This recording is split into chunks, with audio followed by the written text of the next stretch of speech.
Let's say you want to transfer a file from one computer to another, and it is really important to know that it's got there intact in one piece. You could send it multiple times and then compare them all, but what generally gets used is something called a hash algorithm. A hash algorithm is kind of like the check digit in a barcode or on a credit card. I think James Grime talked about this a long time ago on Numberphile. But the last digit in a barcode or on a credit card is determined by all the other digits on it. And if you change one of those digits, the last one changes as well. So as you type it into a computer, you can know instantly if you've missed a key somewhere. So a hash algorithm is kind of like that, but for an entire file that might be megabytes or gigabytes in size. What it gives you is a code, 16 or 32 or 64 characters, generally hexadecimal. It's basically just one long number expressed in that way. That is a sum up of everything that's in that file.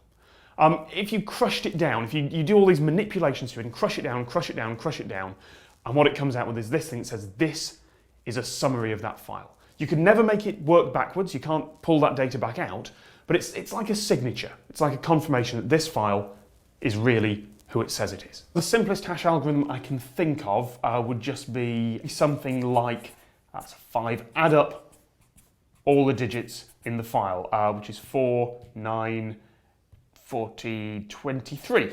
That's not a good hash algorithm for a few reasons. Hash algorithms have 3 main requirements. The first one is speed. It's got to be reasonably fast. It should be able to churn through a big file in a second or two at most.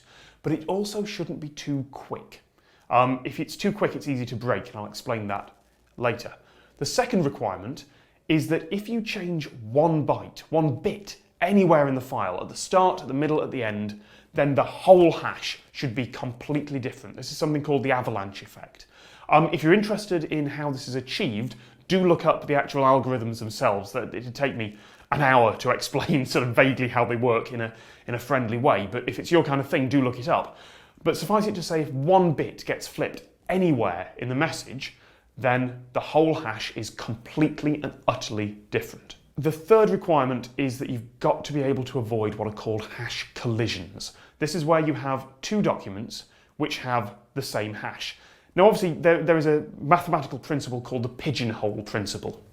You have, if you have 50 pigeons and 25 pigeonholes, you have to stuff 2 pigeons into one of the pigeonholes. That's a terrible analogy when you say it like this, but if I explain it, there are incredible numbers of documents out there possible. The hash, meanwhile, is just one fairly long number. There will be files out there which naturally have the same hash.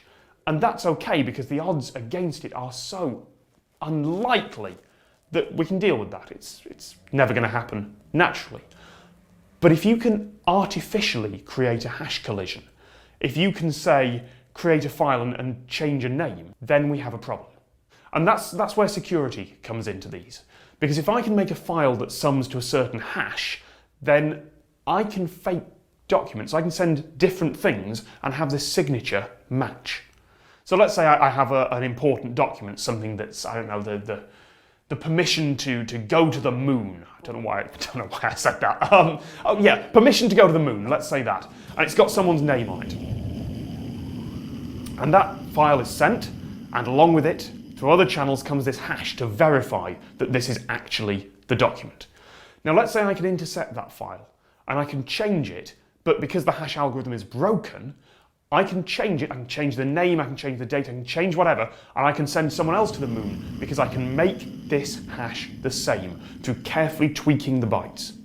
Now, it's incredibly difficult to do that. In practice, you'd want a massive file and a lot of computer code.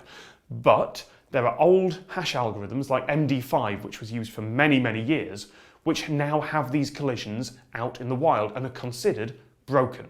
Because you can get a file, not like a document with text in, but a computer code, anything like that, where it's possible to send something malicious and have it come out with the same hash.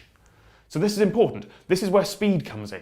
If the hash is too slow, no one will want to use it. But if the hash is too fast, if you can create new ones in a few processor cycles, then you can fairly easily create documents that match a particular hash. It is, in a very real sense, an arms race. As I said, for many years, MD5 was the accepted algorithm, and it's still used for a few things. But MD5 is now thoroughly broken because computers are fast enough, and there are a few sort of interesting tricks you can use to try and create hash collisions deliberately. The other problem with MD5 is because it was used so much, and it was used everywhere on the web, Google has become an exceptionally good resource for breaking them. You wouldn't want to store a password this way. I'll talk about that in a later video. Don't use something like this for storing passwords. But people did. For many years, people did. And in a lot of cases, a word will be stored next to its MD5 hash for some reason. If you type an MD5 hash into Google, frequently the word it was hashing comes out, which means that for pretty much every word in the English language and a lot of other passwords besides, the MD5 can be solved by typing it into Google. So MD5 is comprehensively, constantly broken. So everyone moved to something called SHA-1. And now there are rumours that that might start to be broken soon if it hasn't already, because computers keep getting faster. Hash collisions are easier to generate. So everyone is moving to SHA-2, which for the time being is secure. SHA-3 is going through the process of being ratified by all the agencies now, and in a few years, that'll be the standard. I mean, ultimately, I should really emphasise this. Don't use this for storing passwords. I'll talk about that in a later video. These are used for verifying files, for verifying transmission, and that's all they should be used for. There is one last thing, which is that occasionally you will see download sites offering software who say that here's the file we're going to send you, and click there to download it, and if you want to be safe, here's the hash of the file so you can be sure it's the right one. That's a terrible idea.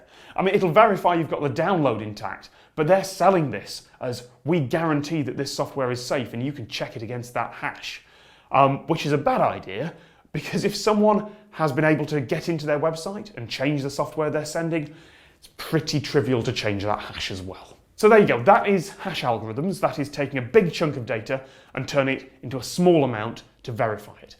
And in a later video, I will talk about how that's used and how that shouldn't be used for actually keeping things secure. This episode of Computerphile was brought to you by audible.com, and you can go to audible.com/computerphile and download a free book. They've got a huge range and you can listen to it on all kinds of devices, your phone or in the car, things like that. I was thinking about a book to recommend, and it made me think about the first audiobook I ever listened to, and that was Treasure Island, and I listened to it on a cassette next to my bed as I was going to sleep each night. I checked the Audible website, they do have Treasure Island, so that's my recommendation today. Why don't you check it out? audible.com/computerphile, free book, and thanks to them for supporting our videos.